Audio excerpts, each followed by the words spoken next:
If you're a parent that has a young child that's dealing with constipation, it's safe to say you've probably heard about Miralax. It's a very common prescribed medication for children dealing with constipation. And if you're following like Facebook or mommy blogs, you know there can be some effects from taking that medication.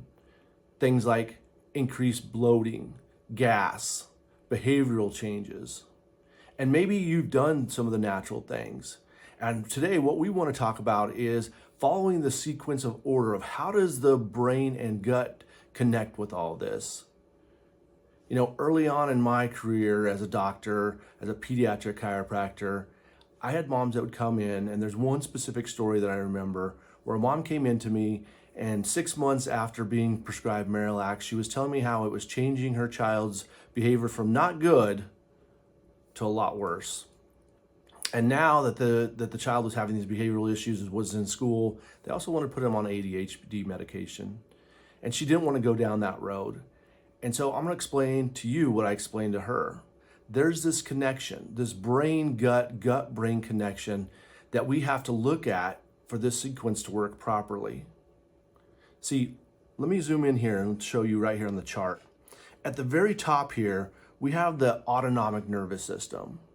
The autonomic nervous system is in control of all the organs and tissues and systems inside of our body.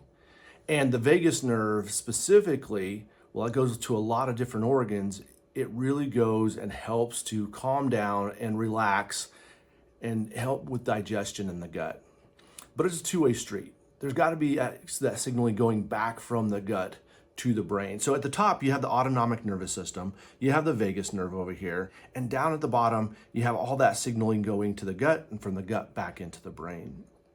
And when there's incomplete communication, when there's an interference in that pathway, this is where young children get into trouble. And so what Miralax does to help the body unnaturally is it starts to hold and retain water. And this is why we get a lot of bloating and gas, and the babies get wound up, the children get cranky, and we see worse behaviors for these children.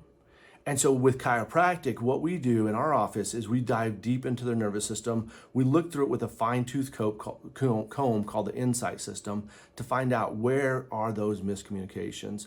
And so many times it's up here really close to the brain, that vagus nerve that comes out of the brain down into the nervous system, down into the spine. We see that miscommunication. Having constipation is not natural. And we want to help you get your child thriving again. If you have any questions, we want you to go ahead and go right in here, ask a question right here on our post. You can also DM us, call our office. I'm going to add a link to a paper that is going to give you some more information. So be well. Hope you have a wonderful week, and I hope your family thrives.